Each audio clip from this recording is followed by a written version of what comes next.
नमस्कार, ये आकाशवाणी है। अभी आप तादु याजो से समाचार सुनेंगे।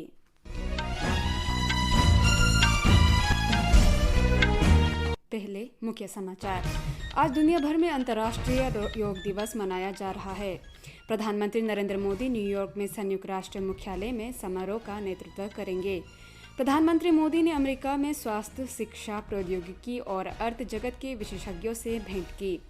चीन ने पाकिस्तान स्थित लश्कर-ए-तैयबा के आतंकवादी साजिद मीर को वैश्विक आतंकवादी घोषित करने के भारत और अमेरिका के प्रस्ताव में फिर बाधा पहुंचाई। मौसम विभाग ने मानसून के ओडिशा, पश्चिम बंगाल के गंगे क्षेत्र, झारखंड, बिहार और पूर्वी उत्तर प्रदेश में अगले 2 दिन में पहुंचने की संभावना जताई। भारतीय पुरुष फुटबॉल टीम आज शाम बेंगलुरु में सैफ चैंपियनशिप में पाकिस्तान से भिड़ेगी। अब समाचार विस्तार से। प्रधानमंत्री नरेंद्र मोदी ने कहा कि भारत की संस्कृति, सामाजिक संरचना, आध्यात्मिकता और आदर्श हमेशा से लोगों को जोड़ने, अपनाने और अंगीकार करने वाली उन परंपराओं को पोषित वाले रहे हैं।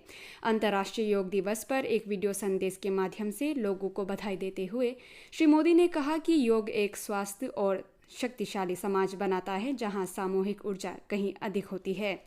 उन्होंने कहा कि योग के नियमित योग करने वालों को स्वास्थ्य, आयुष, बल मिलता है। प्रधानमंत्री आज शाम 5:30 बजे संयुक्त राष्ट्र मुख्यालय में योग दिवस समारोह में शामिल होंगे। उन्होंने कहा कि योग दिवस पर 180 देशों का मिलकर योग दिवस मनाना ऐतिहासिक और अभूतपूर्व है। उन्होंने कहा कि योग ग्लोबल स्पिरिट बन गया है और पूरे विश्व में वासुदेव कुटुंबकम का संदेश फैला रहा है। श्री मोदी ने कहा कि वासुदेव कुटुंबकम की भावना का ध्यान रखते हुए इस वर्ष G20 शिखर सम्मेलन का विषय एक पृथ्वी, एक परिवार और एक भविष्य रखा गया है। प्रधानमंत्री ने योग के ओशन रिंग के विचार पर प्रकाश डाला, जो योग दिवस को और भी विशेष बनाता है। श्री मोदी ने कहा कि योग के विचार और समुद्र के विस्तार के बीच पारस्परिक संबंध पर आधारित है। उन्होंने जल स्रोतों का उपयोग कर सेना के जवानों द्वारा बनाई गई योग भारतमाला और योग सागरमाला पर भी प्रकाश डाला। श्री मोदी ने कहा कि भारत के आर्कटिक से लेकर अंटार्कटिका तक के 2 रिसर्च बेस भी योग में जुड़े हुए हैं। उन्होंने इस बात पर जोर दिया कि इस अनोखे उत्सव में देश और दुनिया के करोड़ों लोगों का इतने सहज तरीके से शामिल होना योग की विशालता और प्रसिद्धि को दिखाता है।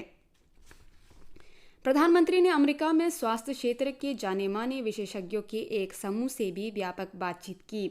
उन्होंने अच्छी स्वास्थ्य देखभाल के लिए डिजिटल प्रौद्योगिकी के इस्तेमाल सहित स्वास्थ्य क्षेत्र से संबंधित विभिन्न विषयों पर चर्चा की। श्री मोदी ने विभिन्न थिंक टैंक विशेषज्ञों के साथ विकास और भू राजनीतिक मुद्दों पर भी बातचीत की। उन्होंने इन विशेषज्ञों से भारत में अमृतकाल के दौरान हो रहे बदलाव में योगदान देने को कहा। केंद्रीय स्वास्थ्य मंत्री डॉक्टर मनसुख मांडविया ने देश के कुछ हिस्सों में लू की स्थिति और गर्मी संबंधित बीमारियों की तैयारी की समीक्षा के लिए राज्य और केंद्र शासित प्रदेशों के साथ बैठक कर रहे हैं। श्री मांडविया ने कल स्वास्थ्य तैयारी की समीक्षा के लिए एक उच्च स्तरीय बैठक की अध्यक्षता की।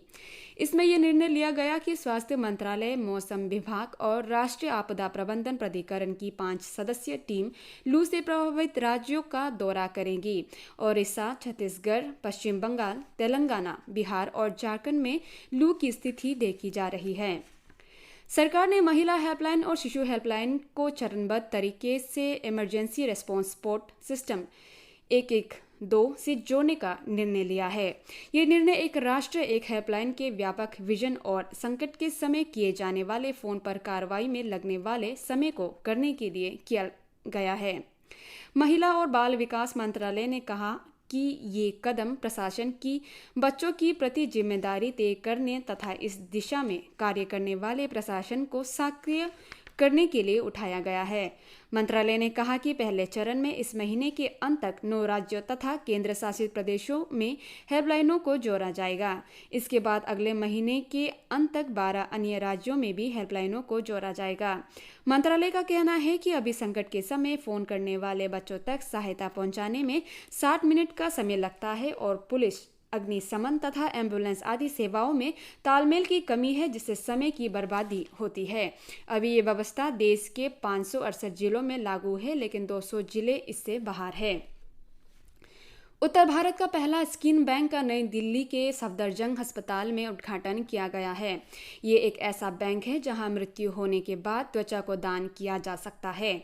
इस त्वचा का उपयोग जलने के इलाज में किया जाता है। त्वचा को मृत्यु के 6 घंटे के भीतर दान किया जा सकता है और जलने और आघात के रोगियों के लिए उपयोग किया जा सकता है। केंद्रीय स्वास्थ्य मंत्री डॉक्टर मनसुख मांडविया ने कहा कि ये सुविधा मरीजों के लिए वरदान साबित होगी और गंभीर रूप से जलने और चोटों से पीड़ित लोगों के लिए बेहतर जीवन स्तर प्रदान करने में मदद करेगी। आकाशवाणी समाचार से बात करते हुए सफदरजंग अस्पताल के चिकित्सा अधीक्षक डॉक्टर BL शेरवाल ने इसे एक महत्वपूर्ण उपलब्धि बताते हुए कहा कि अस्पताल स्किन बैंक के लिए एक अलग वेबसाइट खोलने की भी योजना बना रहा है ताकि लोग आसानी से इस सुविधा का लाभ उठा सके। कर्मचारी भविष्य निधि संगठन EPFO ने कहा कि उसने 2023 के दौरान 13,40,000 सदस्यों को जोड़ने की तुलना में इस वर्ष अप्रैल महीने में 17,20,000 सदस्यों को जोड़ा है। 17,20,000 सदस्यों में से लगभग 8,47,000 नए सदस्य पहली बार EPFO के सामाजिक सुरक्षा कवच के अंतर्गत आ चुके हैं। नए जुड़ने वाले सदस्यों में से 18 से 25 आयु वर्ग के लोगों की संख्या 54.15% इस महीने शामिल हुए हैं। 18 से 25 आयु वर्ग के अधिकतर सदस्य देश के संगठित क्षेत्र के हैं।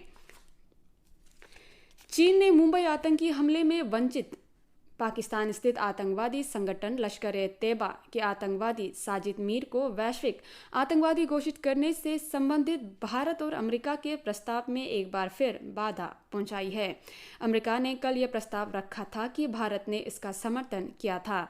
इसका प्रस्ताव में साजिद मीर को संयुक्त राष्ट्र सुरक्षा परिषद की 1267 कल अल-कायदा प्रतिबंध समिति के प्रावधानों के तहत वैश्विक आतंकवादी घोषित कर उसकी संपत्तियों को फ्रीज करने और उस पर आवागमन तथा हथियार संबंधित प्रतिबंध लगाना शामिल है।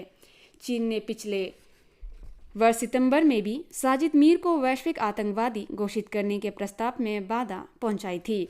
साजिद मीर को पाकिस्तान की आतंकवादी विरोधी अदालत ने 15 वर्ष के कारावास की सजा सुनाई थी।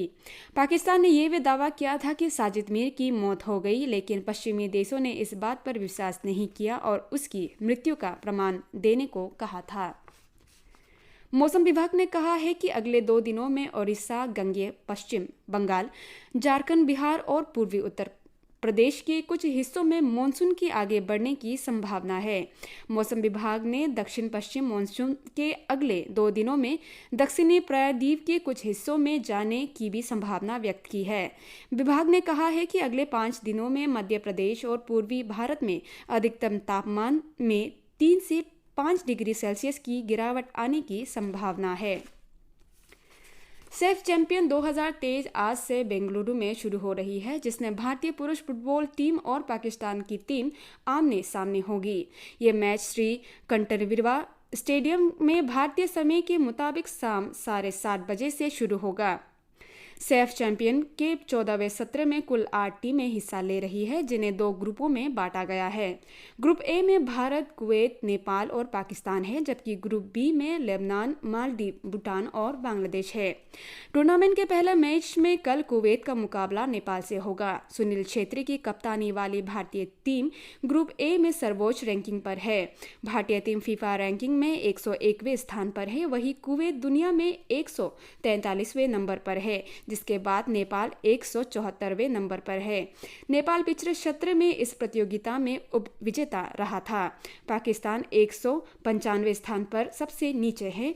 सेफ चैंपियनशिप में ग्रुप मुकाबले राउंड रॉबिन प्रारूप में खेले जाएंगे और प्रत्येक ग्रुप में शीर्ष पर रहने वाली 2 टीमें 1 जुलाई को सेमीफाइनल खेलेंगी।